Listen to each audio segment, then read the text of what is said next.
Halo Sobat Maya, kembali lagi ke series maraton saham IPO. Di video kali ini kita akan membahas tentang saham IPO, obat. Nah, jadi obat ini didirikan di tahun 2015 ya Sobat Maya. Di tahun 2018, pabrik herbalnya mulai berdiri dan beroperasi. Lalu di tahun 2018, obat juga mulai pembangunan pabrik kosmetik. Di tahun 2019, pabrik kosmetiknya udah berdiri dan mulai beroperasi. Lalu di tahun 2021, obat mulai pembangunan pabrik minuman fungsional dan botanikal. Di tahun 2022-nya, pabrik minuman fungsional dan botanikal berdiri dan mulai beroperasi. Di tahun 2023, obat ini mulai pembangunan pabrik suplemen sebagai pengembangan dari produk herbal dari obat. Jadi obat ini kegiatan usahanya itu jasa maklon ya Sobat Maya, yang saat ini mengkhususkan dirinya dalam layanan pembuatan produk herbal, kosmetik, dan pangan berupa minuman fungsional dan botanikal. Saat ini obat udah memproduksi lebih dari 800 produk dan lebih dari 200 merek. Jadi banyak juga ya Sobat Maya ya. Nah, untuk perizinan sendiri, waktu yang dibutuhkan itu berkisar 1 bulan ya untuk produk kosmetik. Sedangkan untuk produk pangan itu berkisar 4 bulan. Dan untuk produk herbal itu berkisar 6 bulan. Lalu untuk proses produksi hingga pengiriman kepada konsumen ya, itu berkisar 2 hingga 3 minggu. Nah, saat ini obat memiliki 4 perusahaan anak ya, Sobat Maya bisa baca di sini nantinya. Nih, dan juga ini.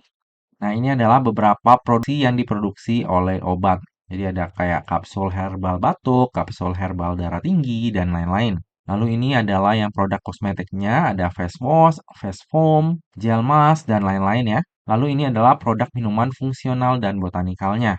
Bisa Sobat Maya lihat di sini ya.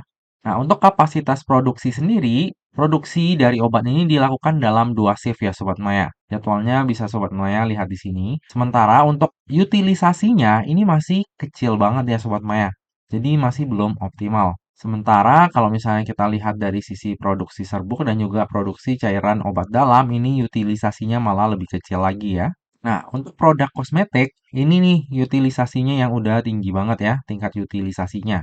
Hal ini salah satunya karena kegiatan produksi untuk produk kosmetik itu baru dilakukan dalam 1 shift Sobat Maya. Makanya utilisasinya di atas 90%. Kalau misalnya nanti permintaannya makin tinggi, bisa aja dilakukan menjadi 2 shift. Jadi tingkat utilisasinya bisa makin tinggi lagi.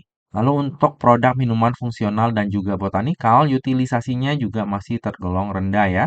Nah, ini adalah 10 merek yang memberikan kontribusi terbesar kepada obat. Di antara ini ada juga nih produk-produk dari artis ya Sobat Maya. Sobat Maya yang tahu ya bisa komen di sini ya. Oke, lalu ini adalah laporan laba rugi dari obat. Jika kita lihat nih dari laporan pendapatannya, ini selalu meningkat ya dari tahun ke tahun Sobat Maya.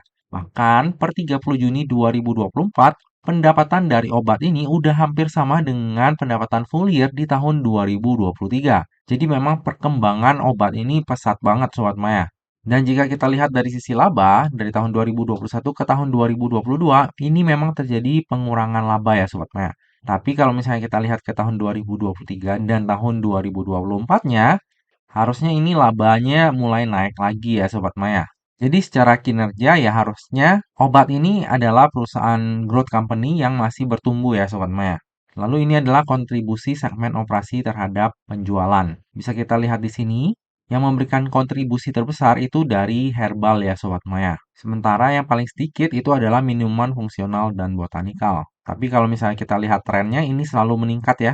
Jadi bisa aja di tahun 2025 malah minuman fungsional dan botanikal ini yang menjadi segmen utama yang memberikan kontribusi kepada obat. Nah, walaupun di sini kita bisa melihat segmen terbesar yang memberikan kontribusi pendapatan terbesar kepada obat adalah herbal, tapi untuk kontribusi terhadap labanya itu ternyata paling besar dari bagian kosmetik ya Sobat Maya. Jadi harusnya margin dari kosmetik ini lebih gede ya daripada herbal. Lalu berikut ini adalah para pemegang saham dari obat Sobat Maya. Hanya ada 3 pemegang saham dan ini ada hubungan kekeluargaan semua ya.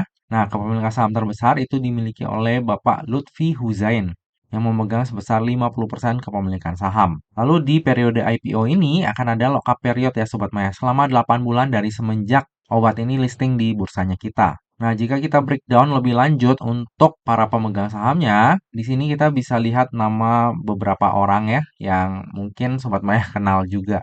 Dan untuk pengendali dari obat ini, yaitu Bapak Lutfi Hussein, ini juga profilnya menarik ya Sobat Maya. Jadi ternyata Bapak Lutfi Hussein ini adalah anggota DPRD Sukoharjo Sobat Maya.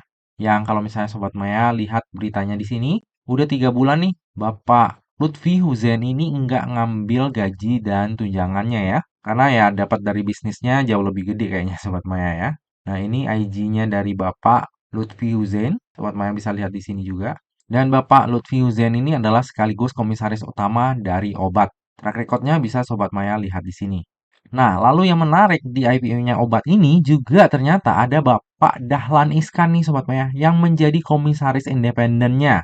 Nah, harusnya Sobat Maya banyak yang kenal dong ya dengan Bapak Dahlan Iskan ini. Jadi harusnya kalau misalnya kita lihat Bapak Dahlan Iskan mau menjadi komisaris independen di Obat, harusnya sih perusahaannya emang nggak kaleng-kaleng ya Sobat Maya ya. Oke, lalu ini adalah struktur IPO dari Obat. Jadi sebanyak-banyaknya 170 juta lembar saham atau mewakili sebanyak 28,33% dari modal ditempatkan dan di store penuh yang akan ditawarkan kepada masyarakat. Untuk harga penawarannya sendiri itu berkisar antara 330 hingga 350. Sehingga dana yang akan diraup dari IPO ini adalah sebanyak-banyaknya sebesar 59,5 miliar. Lalu bersamaan dengan IPO ini juga akan diterbitkan waran seri 1 dengan rasio 2:1. Tentunya hal ini membuat IPO-nya Obat menjadi lebih menarik ya Sobat Maya, karena dapat meminimalisir resiko kerugian di IPO-nya Obat. Lalu di sini juga udah dikasih tahu ya Sobat Maya untuk harga pelaksanaannya sendiri. Dan harga pelaksanaannya sendiri itu cukup rendah ya Sobat Maya jika kita bandingkan dengan harga penawaran umum IPO-nya Obat. Jadi harusnya kalau misalnya nih obat ini berhasil arah, warannya itu harusnya naiknya lumayan tinggi ya Sobat Maya. Dan untuk skema waran, walaupun saat ini waran itu udah dibatasi ya pergerakannya, tapi di hari pertamanya listing, itu pergerakannya masih belum dibatasi Sobat Maya. Jadi masih bisa naik tinggi banget ya di hari pertamanya listing untuk warannya sendiri. BTW ini jumlah lembar saham yang ditawarkan itu kecil banget ya Sobat Maya, hanya 170 juta lembar saham. Kalau misalnya nih obat ini listing sendiri, wah ini sih bakalan rame ya. Penyataannya juga bakalan sedikit. Tapi karena dia barengan sama IPO lain, ya harusnya masih terbagi ya untuk dana-dana yang pesan IPO-nya obat juga. Lalu untuk keseluruhan dana yang diperoleh dari IPO-nya obat ini akan digunakan untuk modal kerja Sobat Maya. Nah, untuk tujuan penggunaan dana IPO-nya ini kurang greget ya Sobat Maya, karena keseluruhan dananya itu cuma dipakai untuk modal kerja. Tapi ya hal ini wajar sih ya Sobat Maya, karena jika kita lihat dari tingkat utilisasi dari produksinya obat, ini masih cenderung kecil ya Sobat Maya. Jadi kayaknya dia belum butuh untuk ekspansi usaha lagi. Sekarang tuh lagi cari gimana memperbesar market share-nya, memperbesar jangkauan untuk klien-kliennya. Oke, lalu yang akan menjadi underwriter di IPO-nya obat ini adalah Oso Sekuritas Indonesia atau dengan kode brokernya AD. Nah, dari semenjak ada IPO, AD ini belum pernah satu kali pun mengawal saham IPO Sobat Maya. Jadi lumayan menarik nih Sobat Maya untuk kita saksikan sepak terjangnya Oso di debut perdananya di IPO-nya obat ini ya. Semoga aja bisa kasih yang terbaik. Oke, lalu berikut ini adalah laporan keuangan dari obat. Kalau misalnya kita lihat dari sisi aset, ini selalu meningkat ya dari waktu ke waktu. Liabilitasnya juga seperti itu. Dan kalau misalnya kita lihat dari sisi ekuitas, ya ini cenderung naik ya, walaupun sempat turun juga di tahun 2022. Nah, bagi Sobat Maya yang konsen terhadap daftar efek syariah, jika kita lihat dari sisi rasio utang dan juga sektor usahanya, maka obat ini masih akan masuk ke dalam daftar efek syariah. Oke, lalu berikut ini adalah valuasi dari obat di rentang harga IPO-nya, yaitu di harga 330 hingga 350. Jadi jika nantinya obat ini listing di harga terendahnya yaitu di harga 330, maka PI-nya itu akan berada di 7,83 kali, PBV-nya di 2,37 kali, dan market cap-nya di 198 miliar. Sementara jika nantinya obat ini listing di harga tertingginya yaitu di harga 350, maka PI-nya itu akan berada di 8,3 kali, PBV-nya di 2,41 kali, dan market cap-nya di 210 miliar. Dari sisi valuasi, untuk obat ini cenderung murah ya. Untuk ukuran saham IPO Sobat Maya, PI-nya masih di bawah 10. Nah, ini tergolong murah. Kalau PBV-nya sebenarnya ya standar. Untuk market cap-nya ini juga kecil, cenderung kecil. Jadi sebenarnya kalau misalnya niat digoreng, ini bisa-bisa aja ya Sobat Maya. Oke, dari tadi udah banyak hal yang kita bahas. Sekarang tiba juga kita ke bagian kesimpulan. Kesimpulan yang pertama, prospek usaha obat ini masih cukup menjanjikan ya di masa mendatang Sobat Maya. Dari sisi pendapatan dan juga laba usahanya ini juga cenderung meningkat dari waktu ke waktu. Kesimpulan yang kedua, valuasi dari obat ini cenderung murah ya untuk ukuran saham IPO. Untuk tujuan penggunaan dana IPO-nya sendiri kurang greget karena keseluruhan dana itu hanya dipakai untuk modal kerja. Namun tentunya hal ini masih sesuai dengan profilnya obat karena tingkat utilisasinya itu masih tergolong rendah.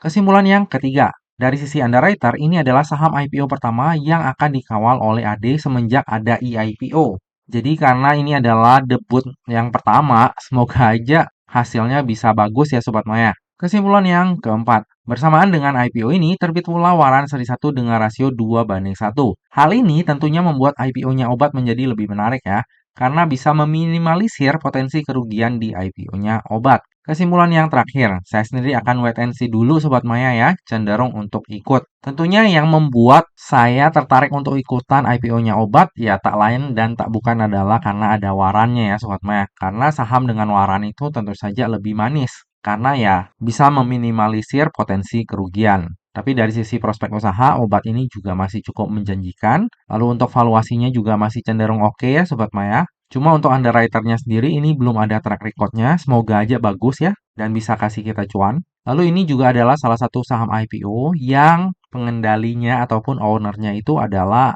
politisi ya Sobat Maya. Sebelumnya kita punya Asli dan juga Nice yang ownernya itu adalah politisi dan kedua saham tersebut berbanding terbalik ya kinerjanya ya. Semoga aja di IPO-nya obat ini arahnya bisa ke yang lebih baik. Seperti biasa ya Sobat Maya, yang namanya saham, terlebih saham IPO itu nggak pernah luput ya dari yang namanya resiko. Jadi bagi Sobat Maya yang mau melakukan order saham IPO obat, pastikan Sobat Maya melakukan order sesuai dengan resiko yang siap untuk Sobat Maya tanggung ya. Lebih lengkapnya nanti saya order atau enggak untuk saham IPO obat ini akan saya share di tab community ataupun IG saya pada saat masa offering nanti.